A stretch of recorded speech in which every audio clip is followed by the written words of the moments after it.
tulungan, pag-uusa, no?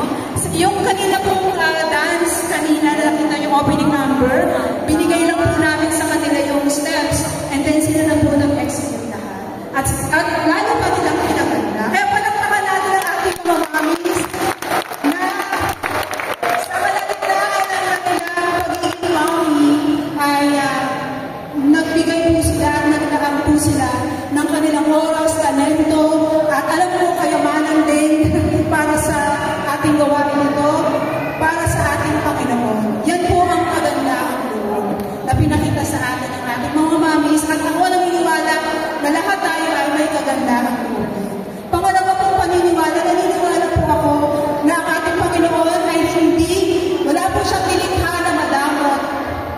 Lahat mapagbigay. Amen? Amen! So ngayon po, tingnan niyo po yung mga katabi niyo. Mukha po bang madamot? Ay, hindi ba? Hindi ba madamot? Sige, mag-iikot na po pala kami ng gusto, pangdagdag sa fundraising. Kasi nakakala magbigay eh. De joke lang po. Pero ayan po, dahil sa pagbibigay na ito, marami po tayo, hindi lang naligo, hindi naman to tungkol sa pera lang. No? Kailangan natin ng pera, totoo. Kailangan natin ng pera, no?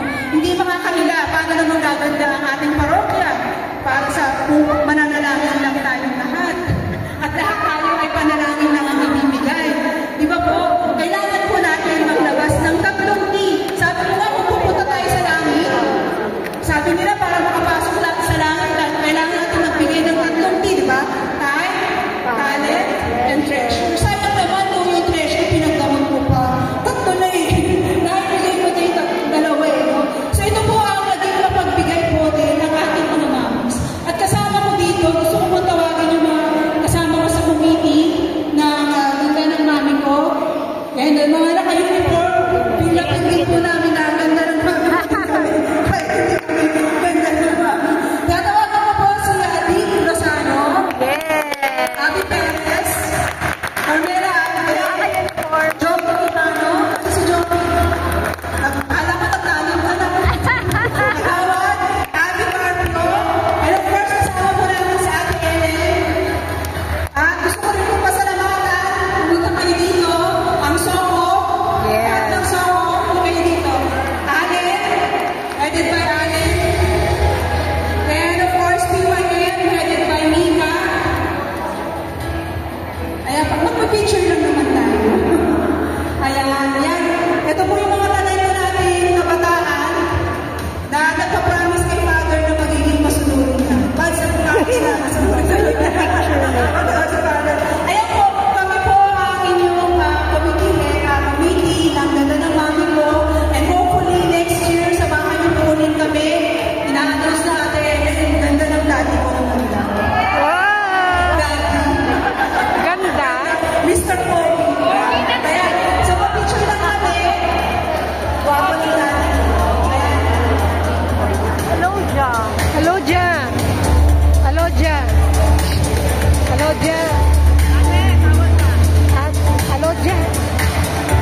kasiyahan na ito, ang pagbibigayan na ito, ang pagmamahalan, of course, kagandahan, kailangan natin panatilihin, kagandahan ito.